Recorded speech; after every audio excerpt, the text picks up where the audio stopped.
There's great power in prayer, even more in group prayer. This is the foundation of the Unity movement and our church. Our prayer ministry has close to over 100 active participants supporting our community and the world.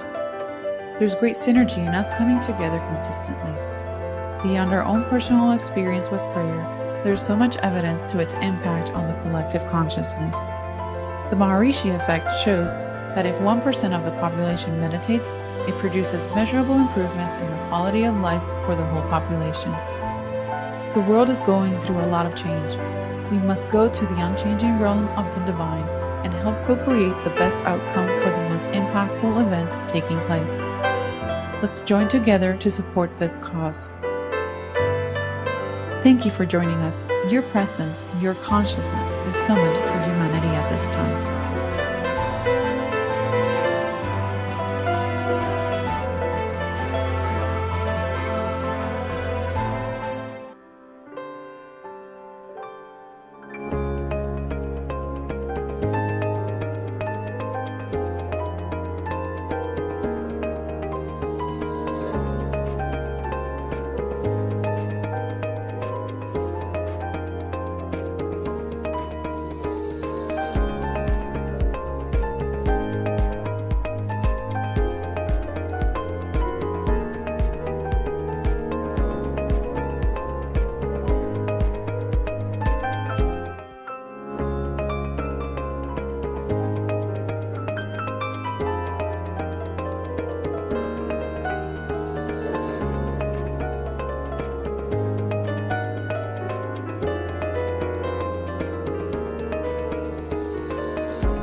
There's great power in prayer, even more in group prayer.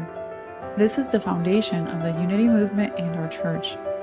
Our prayer ministry has close to over 100 active participants supporting our community and the world. There's great synergy in us coming together consistently. Beyond our own personal experience with prayer, there's so much evidence to its impact on the collective consciousness. The Maharishi effect shows that if 1% of the population meditates, it produces measurable improvements in the quality of life for the whole population. The world is going through a lot of change. We must go to the unchanging realm of the divine and help co-create the best outcome for the most impactful event taking place. Let's join together to support this cause. Thank you for joining us. Your presence, your consciousness is summoned for humanity at this time.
Good morning, Unity. Are we live? Okay. A big welcome to everybody. We're glad you're joining us today. I know it's kind of a dreary day, but we're going to brighten it up right here and now. I want to say a special welcome to those of us who are joining us online. We're glad you're being a part of the experience that way. And also, if you're a first-time visitor here, a very special welcome to you. And we hope you find this to be a fulfilling experience. And we encourage you, if you so choose, to fill out a guest card that you can get outside in the lobby at the back table. Or if you're online, you can go to the website under the About Us tab and fill it out that way. Today we're going to be learning about leading and following, and I'm sure Neusom is going to have some very enlightening words about all that. And we've got a special song with Tim and Lola and Donna, and we invite you to listen and take it all in. Rise and follow me, I'll make you worthy. Rise and follow me, I'll make you fishers of men. Rise and follow me, I'll make you worthy. Rise and follow me, I'll make you fishers of men. Peter, John, and James could never be the same after they heard him say, I'll make you fishers of men. Rise and follow me, I'll make you worthy. Rise and follow me, I'll make you fishers of men. Rise and follow me, I'll make you worthy. Rise and follow me, I'll make you fishers of men. Cast your nets aside and join the battle tide. He will be your guide to make you fishers of men. He said, rise and follow me, I'll make you worthy. Rise and follow me, I'll make you fishers of men. He said, rise and follow me, I'll make you worthy. Rise and follow me, I'll make you fishers of men. Jesus showed us all the way we must begin to share the love and light and know the Christ within. He said, rise and follow me, I'll make you worthy. Rise and follow me, I'll make you fishers of men. He said, rise and follow me, I'll make you worthy. Rise and follow me, I'll make you fishers of men. Rise and follow me, I'll make you fishers of men.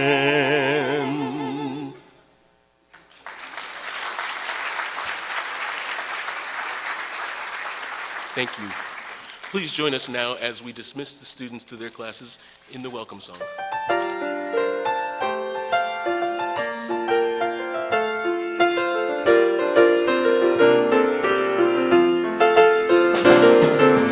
Welcome into this place. Welcome into this golden vessel. You desire to abide in the praises of your people. So we lift our hands and we lift our hearts as we offer up this praise unto your name. Welcome into this place. Welcome into this golden vessel. You desire to abide in the praises of your people.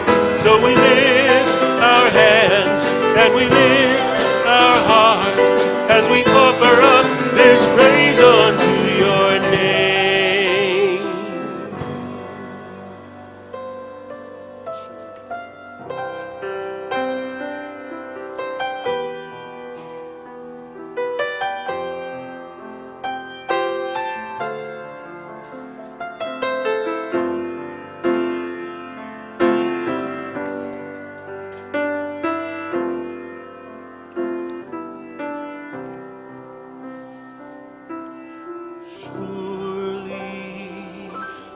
Presence of the Lord is in this place.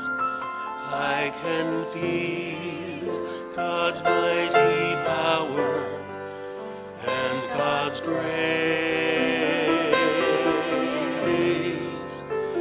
There's a holy hush around us.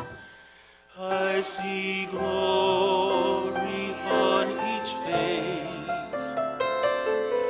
Surely the presence of the Lord is in this place. Let us pray. We invoke the God of unconditional and unlimited love into our hearts and minds. Through grace, we hear the subtle whisper of the divine leading and guiding us along our life's journey, one step at a time. We are assured as we seek, so shall we find. We pray and meditate not to change the divine, but to align our thoughts and feelings with the highest vibration of divine goodness and peace. And we pray for others, including the names in this prayer box, to lift our awareness to the spiritual realm, realizing there is always a spiritual truth and solution unfolding in ways beyond our imagination. As we surrender our will to the universal spiritual truths, we live from faith, compassion, and humility. We give freely and go in service, bearing witness to the universal truth of unconditional love. We are grateful for and uplifted by this illumined perspective and rest in unshakable peace. And so we let it be. Amen.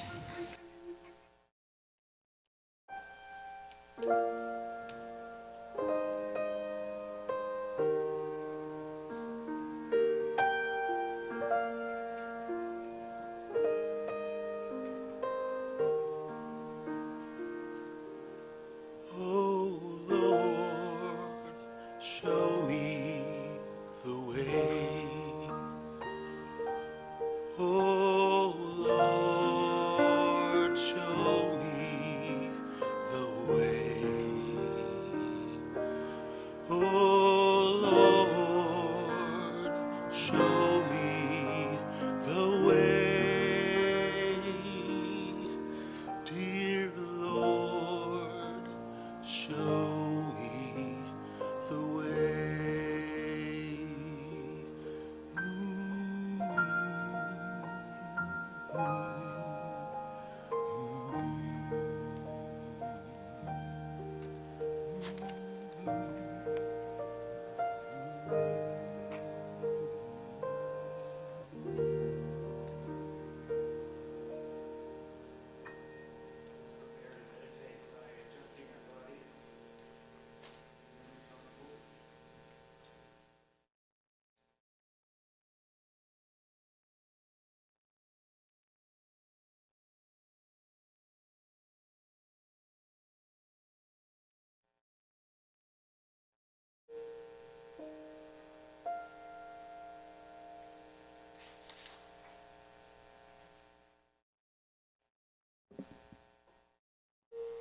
Now begin to breathe and notice the breath.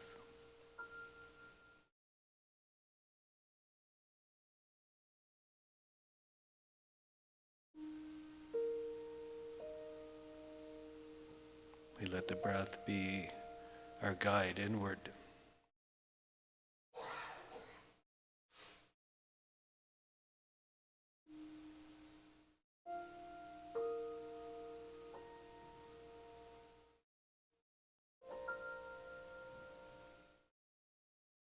As we breathe in and breathe out, we prepare the mind to quiet, become still, to be receptive.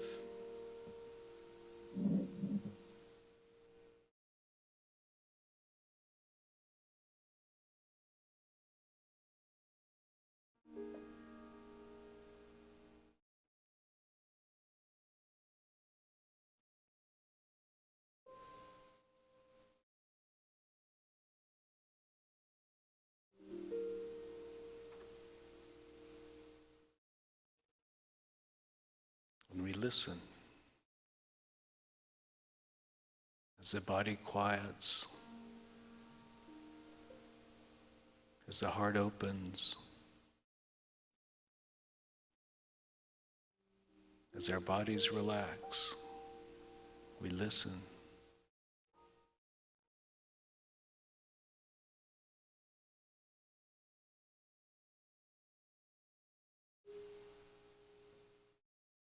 The still small voice is in there, is speaking. So we listen.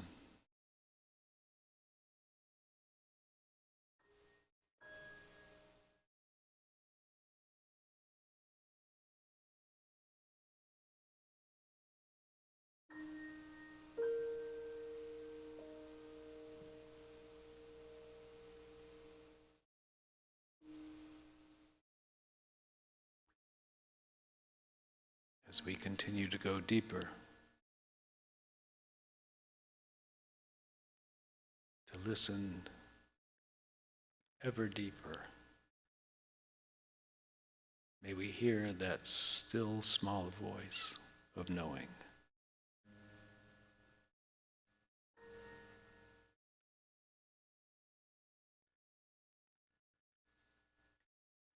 And may we meet it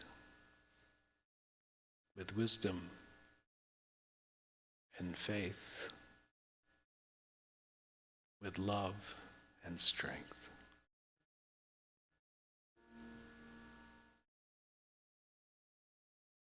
Let us listen for the voice in silence.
Daily bread, you said you would supply all my needs according to your riches. I have but to ask, and I shall receive.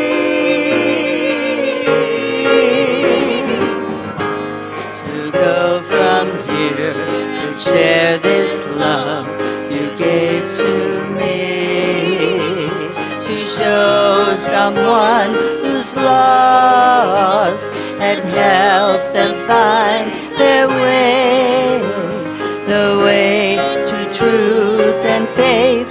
They can be free like me, free like me. Lord, we are your love. Lord, we are your peace. Lord, we are your joy.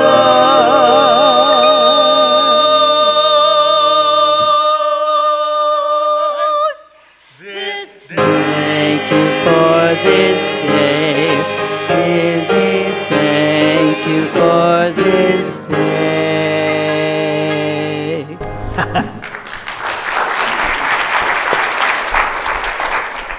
Nice, really nice, thank you. Today, before I get started, I want to remind you that next week is the congregational meeting, and today you can also vote for the Leadership Selection Committee, the LSM. It's be on the counter out there. It's easy for you to find somebody out there to help you with it if you need it. So,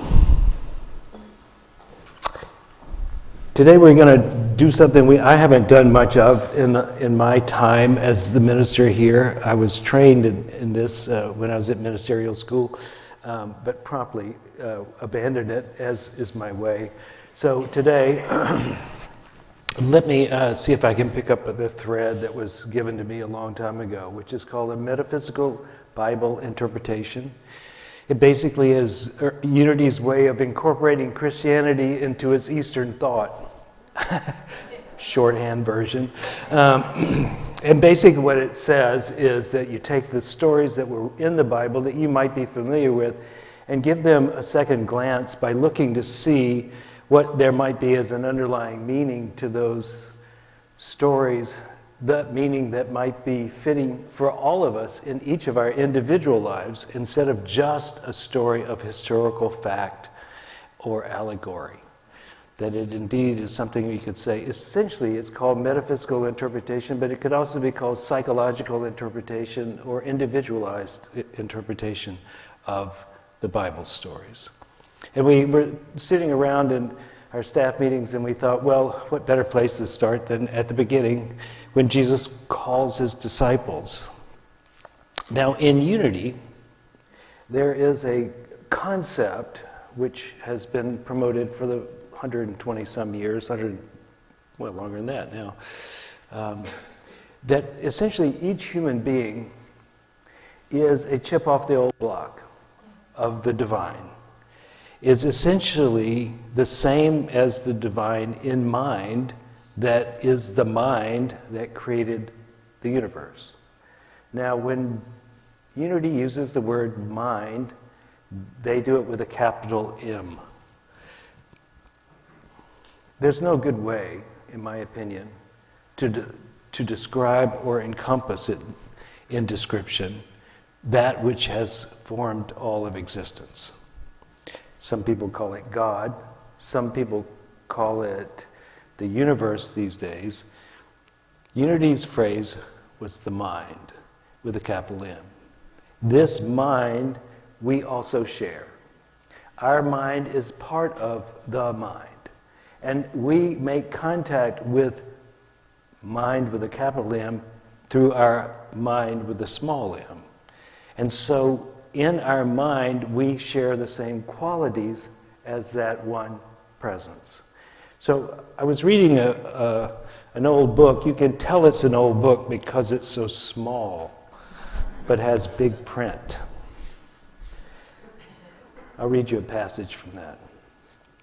For if you take a drop of water from the ocean, you know that it has the same properties as all the rest of the water in the ocean, the same percentage of sodium and chloride.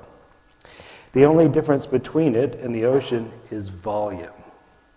If you take a spark of electricity, you know that it has the same properties as the thunderbolt, the same power that moves trains and runs giant machines in factories. Again, the only difference is volume. It is the same with your mind and universal mind. The only difference between them is volume. Your mind has the same properties as universal mind. It has the same creative genius, the same power, the same access to all knowledge. Know this, believe it, use it, and yours is the earth and the fullness thereof. In the exact proportion that you believe yourself to be part of universal mind, sharing in all its power, in that proportion you can demonstrate the mastery over your own body and over the world about you. Secret of the Ages. I've been keeping it a secret, sorry. And so, it doesn't stop there with that you share the same mind. Essentially, Unity's teachings, Charles Fillmore in particular, broke down what is in the universal mind into 12 powers. These are 12 attributes of mind, or someone else called them the 12 freedoms. But essentially, it's 12 aspects of mind that, when cultivated, allow you to have more of the power and the use of the one presence, one power mind as your own mind. And those are quite well described in some of the books that Charles Fillmore put out. He believed that that was his great contribution to the discovery of what is truth. And I'll just read them to you.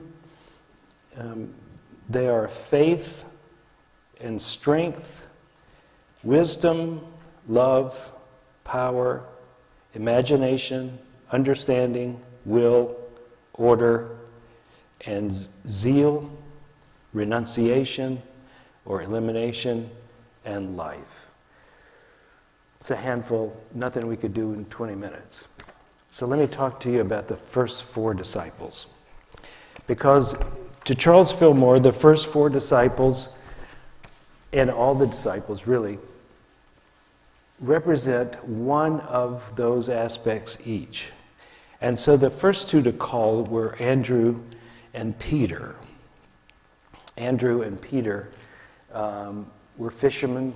They are in the boat.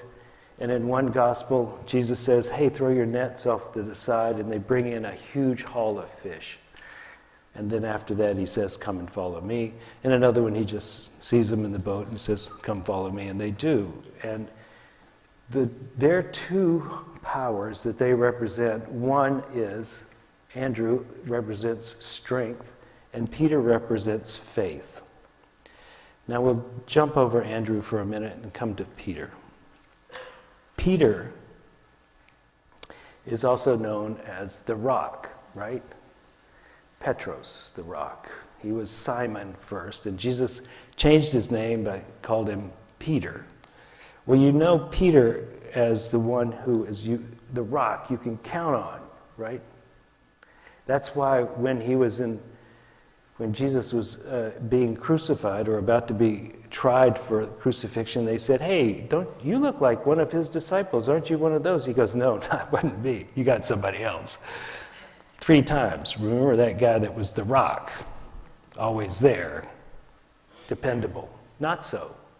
And in some ways, when Jesus appoints him the rock on which the foundation of this church shall be built, he is doing an affirmation. He is aspiring for him a type of presence and being which he did not have at the stage in which he got the name. You know, he's also the guy that jumps out of the boat when Jesus is walking on the water, right? He goes, hey, I think I'd like to do that. Can I come? Jesus says, yeah, come on out here. He gets out there part way and starts to sink. Faith isn't always perfect, which is good for us to know, because how many of us would have to attest that I have faith, but help my unbelief, right? I'm only so far good with this. And I would like to talk to you briefly about faith. We always believe. We always believe something. You're not faithless. You just believe things that aren't helpful if you feel like you're faithless. You're believing things that are less than the highest truth, less than the most powerful way of being, less than the most self-assured, less than the most accepting of the nature of things. You have the faith that comes from being a human being and seeing things that go light and dark, good and bad, winning and losing. We are naturally given that faith by our experience, and the faith that we're looking for is the faith to some degree, to an interesting degree, differs from what we see. Just as Peter's name differs from the type of person he was, that's the type of faith we're shooting for. One in which we're solid, one in which we're consistent, but also one in which believes the highest and best, that perceives that we share the same qualities as the one presence.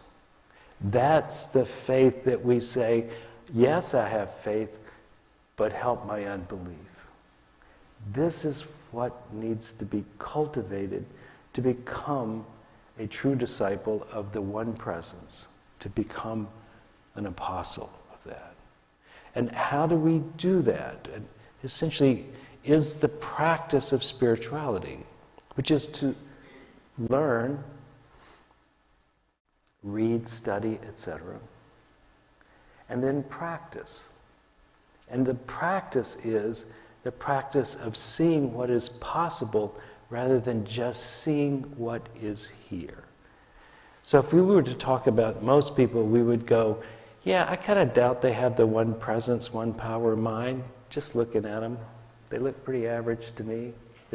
Many of them look less than average. 50% look less than average, on average.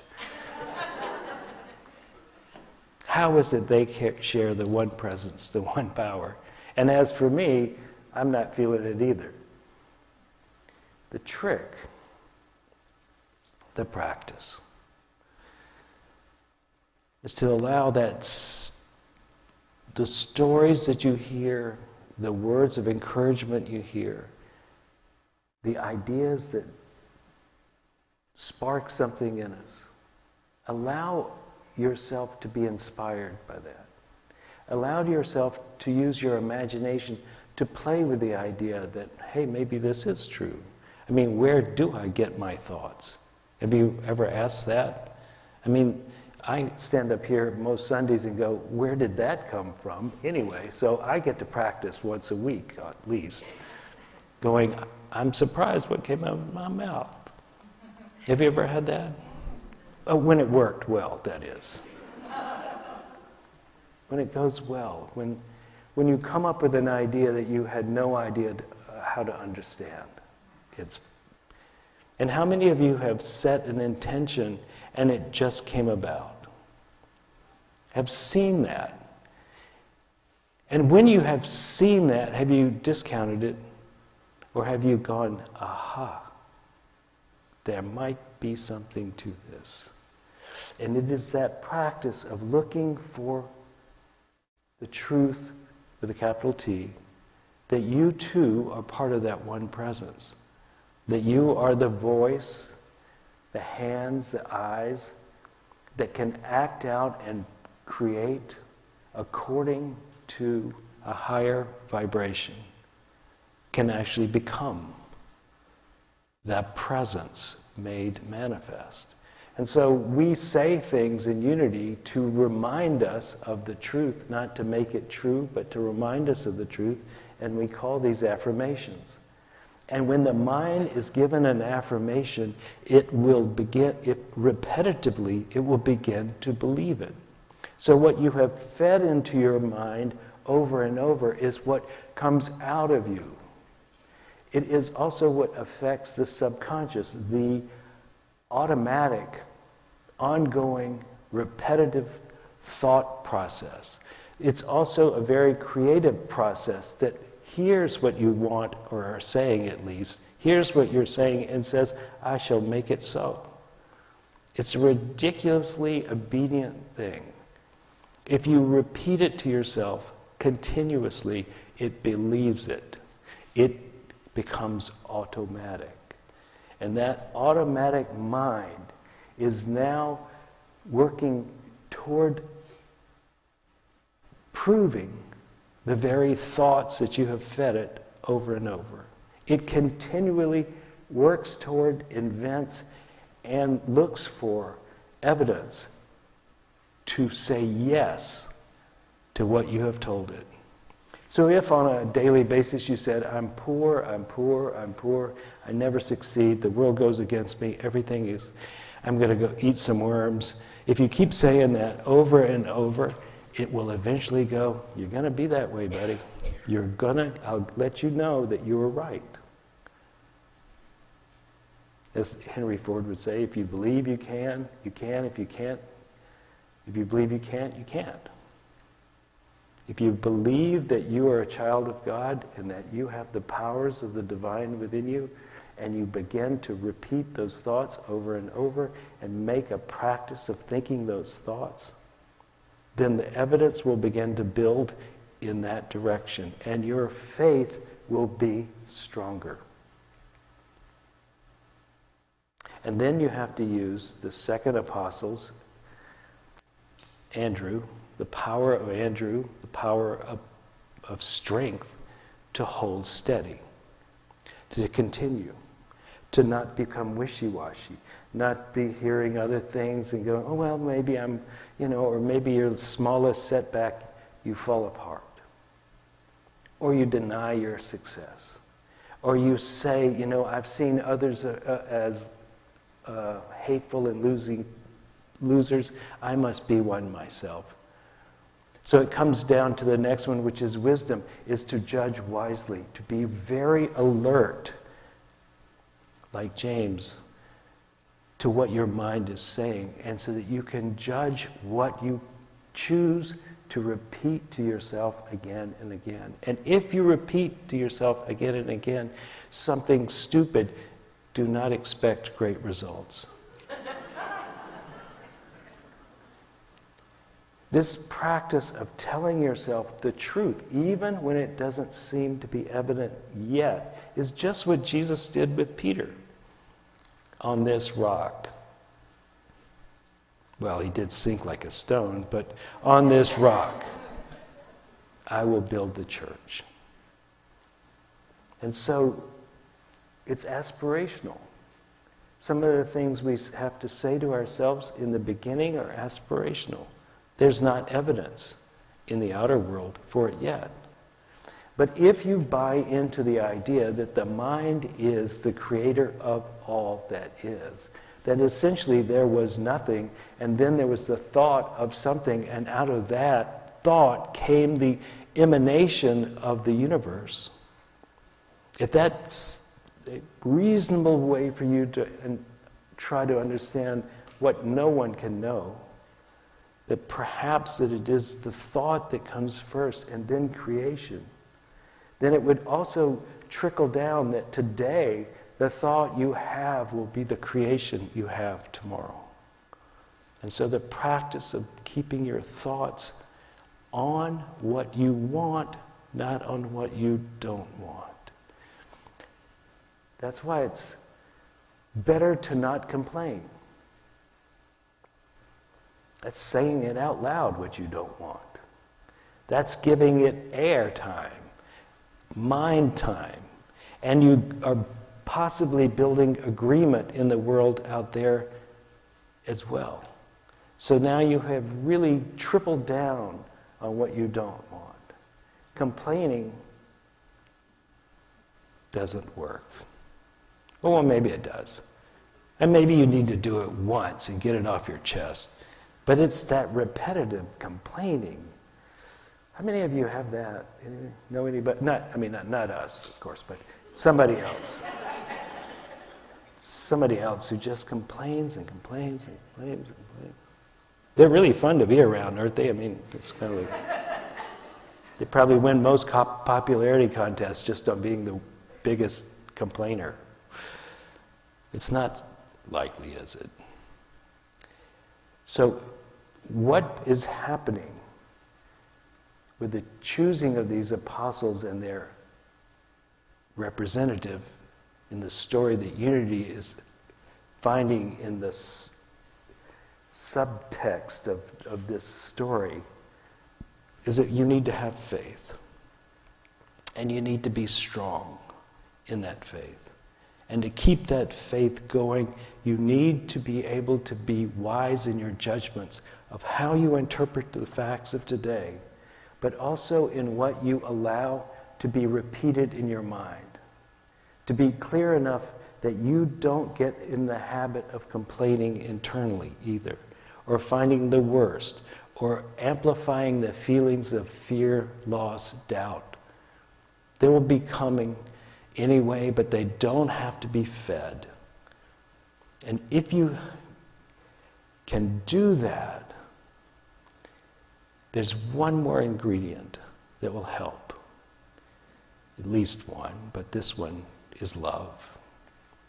And that you come from a place of generosity, of open-heartedness, of the presence of hoping and seeing the best for yourself, but also for all around you. That you hold not grudges, but you love. That even when they seem to be difficult, you do your best not to amplify that into hate or or distaste or disdain. But remember somewhere in there that love is who you really want to be. And love can move the world, as the song says. Love has a better chance of allowing them to become who they want to be than judgment or scorn or disdain. That if you can remember often enough to love, then you begin to send out the vibration that, without even deciding what you want, brings back to you something lovely, something peaceful, something whole, something that makes you feel right and at ease and gracious and part of the whole and part of this world that makes it worth living. So if you can do those things, essentially hold faith, which is a strength, a wise strength, and then love, you're on the road to exercising that one presence, one power that is in you as you, that mind that can think a thought and create it. And this becomes the practice, to see how well you can use your mind to create a world that agrees with your highest intentions. I've been reading a book. I know that's rare. I've been reading a book about a friend of mine. And his name was Doug Tompkins. He was the same guy that started North Face, but he also started Esprit with his wife. And they were the sole owners of the company, and when he sold, he had about $150 million. He was a kayaking friend of mine. This is how I know him. And he was a great adventurer and a radically big risk taker. And he lived until he was 72 and then died of hypothermia on a kayaking trip. But from the time he was, well, he never finished high school. I was going to say by the time he finished high school, he was kicked out before he finished high school. He used his, I remember, I thought about this often. We were doing first descents in Chile, and we were camping out, and the sun had come up, and I was making breakfast for everybody, the three of us, and he's lying in his bed on his back, and I'm going, what is he doing? And his eyes are closed. And what he is doing, I'm really sure, though he never said it to me, is he's imagining and creating the future he wants. He's doing both inductive and deductive thought. He's using the power of his mind to create. Now, at the time, I was making $55 a day, and he was making $55 every breath. So it was working for him. And one of the things that happened was that as time went on, he went from being a person all about making money to all about saving the planet. And he created 10 national parks in Chile and Argentina, much of it with his money, all of it with his vision, all of it with his plan, and he talked to cowboys and presidents. Jane Goodall writes the thing on the back of the book. His friends are some of the most famous people in the world. He met the Dalai Lama. I mean, the guy did everything. He did it, in my opinion, not because he's just that much smarter, but because somehow, some way, he figured out that when you declare a thing to be true and you go for it with unbridled enthusiasm and gusto, and you don't take no for an answer, and you do everything you can in your power, and you do not tell yourself you're inadequate to the task, but yay, boy, I'm much better than this. If you do that, you can do way more than average. You can do amazing things. And this power that is latent within us sits here waiting to be used. But we're in the habit of being average. We're in the habit of following along and not thinking our own thoughts, but being swept up in collective consciousness that leaves us at a certain level of ability that we can go beyond if we will. And this is an innate power that each of us have. And I've stood close enough to it to know it exists. Though I may not be demonstrating it in my own life to any percentage of what he did, this is proof to me that the concepts that Unity is telling us, that we are part of the divine mind and can do greater things than this, as Jesus said, if we will just do it. And you'll have to develop faith. You'll have to develop strength. You'll have to develop wisdom. And you should do it with love, or it will probably not be satisfying. But you can do it. And that is the message of the metaphysical interpretation of the Bible. All of it is saying, you are a Christ waiting to wake up to be that. The call to discipleship is not to servanthood, but to being and doing that which only the divine can do through you. Let us pray.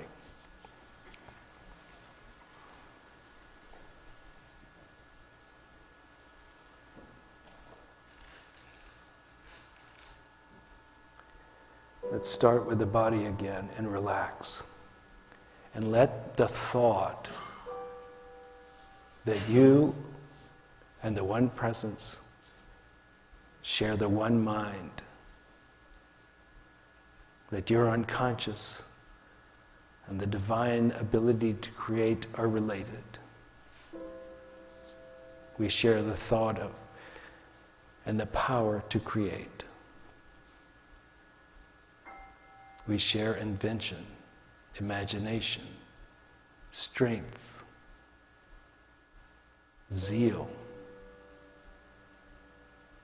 life itself.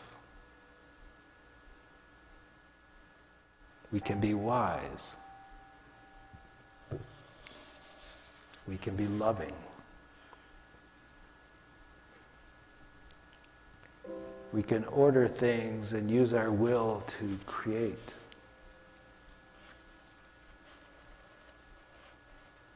Let us realize that volume is adjustable. That we can have and do and be and experience more.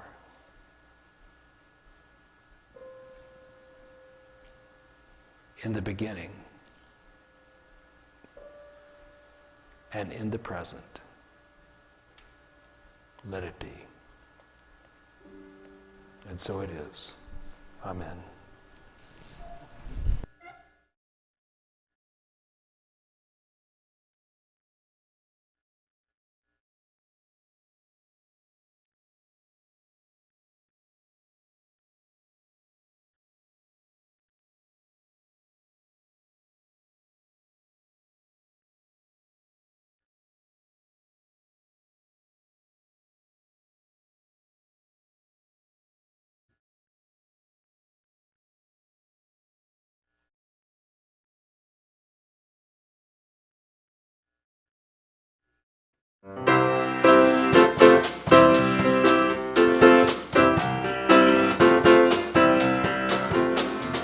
Loving you the way I do, I know we're gonna make it through.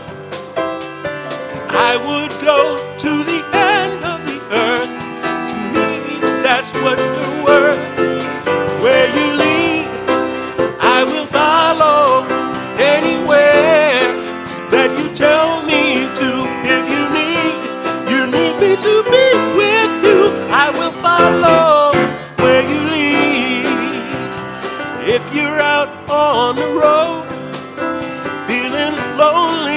so cold. All you have to do, call my name and I'll be with you. Next train, where you lead, I will follow anywhere that you tell me to.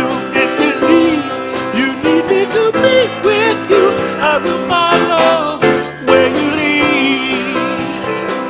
I always wanted a real home, flowers on the windowsill. But if you wanna live in New York City, honey, you know I will. Yes, I will. We never know how it's all turned out. Ooh, but that's okay, just as long as we're together. Ooh, we can find a way. Where you lead, I will follow anywhere that you tell me to. Where you need me to be with you, I will follow. Where you lead, I will follow anywhere that you tell me to. If you need me to be with you, I will follow where you lead. I'm gonna follow where you lead. Ooh, I'm gonna follow where you lead. I'm gonna follow where you lead. Follow wherever you lead. Gonna follow where you lead. I'm gonna follow where you lead. I'm gonna follow where you lead.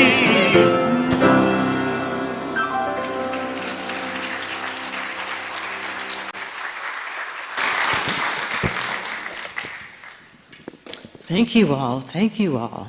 Wonderful day of music today. Today we are having a healing service right here in the sanctuary. It's being offered by the Unity Women of Color, and it will be led by Tammy Johns, who we all know and love too as well. So that'll be at 5 o'clock today in the sanctuary. And then on Saturday, January 28th, we are having a 12-hour silent meditation vigil in the sanctuary and online. We're asking that for 1 hour you meditate on the theme loving kindness.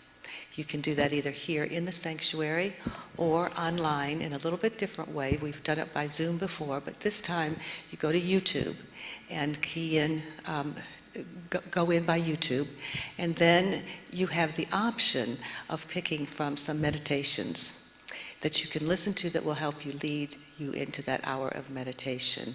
It'll be offered in English and in Spanish, and we really encourage all of you to participate in one way or another. What this world needs right now is loving kindness, and together as a group consciousness we can make that happen. Just as Neusom has just talked about, what we have in our mind we can bring into creation. And then on February 5th, Sandy Rifkin is offering a workshop. It's about the divine intelligence within you, leading you to your higher state of consciousness. So that's on February 5th. And now we have Judy Crane coming up to tell us about the art exhibit. Hi. I hope all of you have enjoyed seeing the artwork in the fellowship hall over the last 5 years. Karen Thorson and I are in charge of those exhibitions, and we thought a lot about this year and how much we want to encourage people to participate in things at the church, and particularly in the art show, since that's what we're involved with. So we decided that we would have a pretty simple theme this year of the seasons of the year, and any medium is welcome there. And we would really love to have as much participation as possible. By any medium, I mean painting, photography, collage. Has to be two-dimensional. We have to be able to hang it. It has to be wired to fit on the wonderful hanging system that we have. So today we're taking in artwork for winter. And also Wednesday afternoon from 12 to 4, Karen will be here to take in artwork. And then we'll hang it Friday, and when you come next Sunday, we should have a beautiful show expressing feelings about winter, not just the scenery, but your feelings of what winter means to you. If you do photography, we have frames that the church purchased back when we began this that will hold an 11 by 14 photograph. So if you have a wonderful photograph that you've taken, you can have it printed at Walmart or someplace for only a few dollars. Have it done in an 11 by 14, and Karen and I will help you frame it in our frames so it can be part of the show. The next show, since we're a little late talking up this one, the next show will be our spring show, and that will be toward the end of April, and then we'll have a fall show, a summer show in July, and then a fall show. We have a flyer out there, and you can pick that up. It has all the information for the different shows. And I will be in the fellowship hall after the service today if anyone brought in work today, or if you have any questions. Thanks.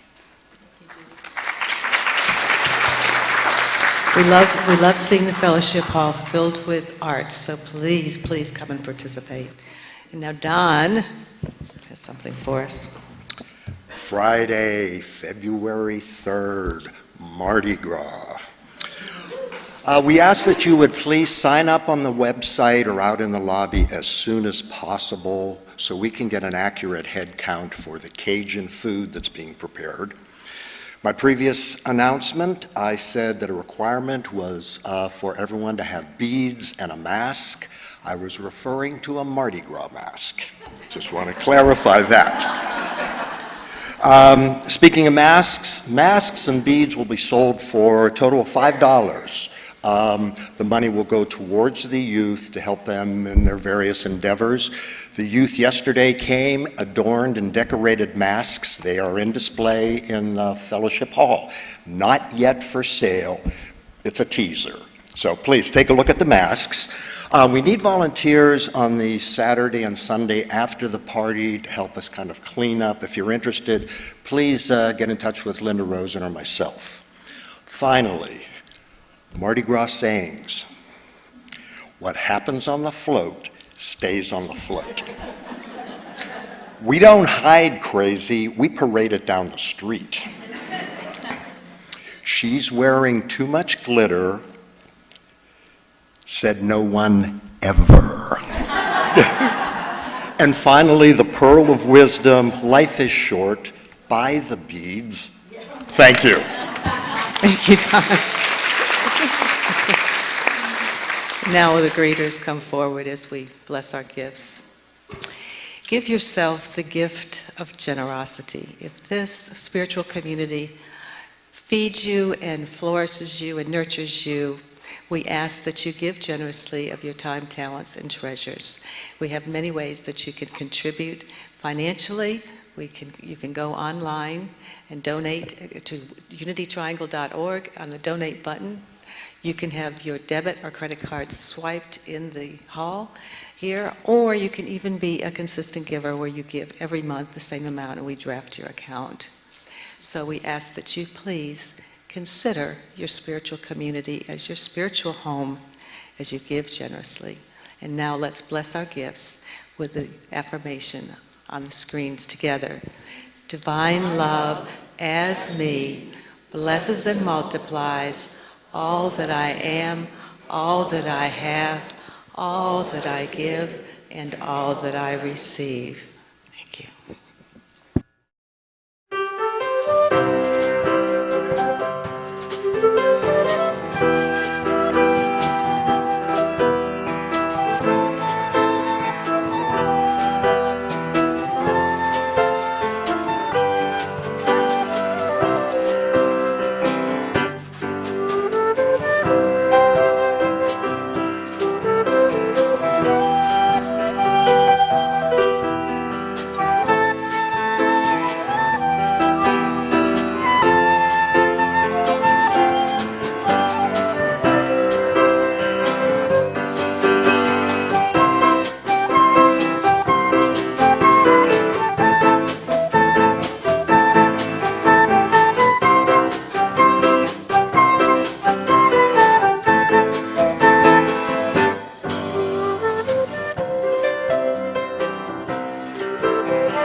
let the love wash over us. We let it be. We let the love wash over us. We let it be. We let the love wash over us. We let it be.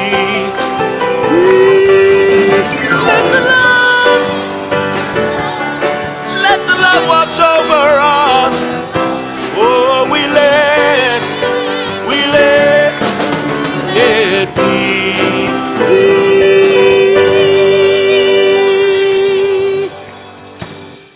The light of God surrounds us.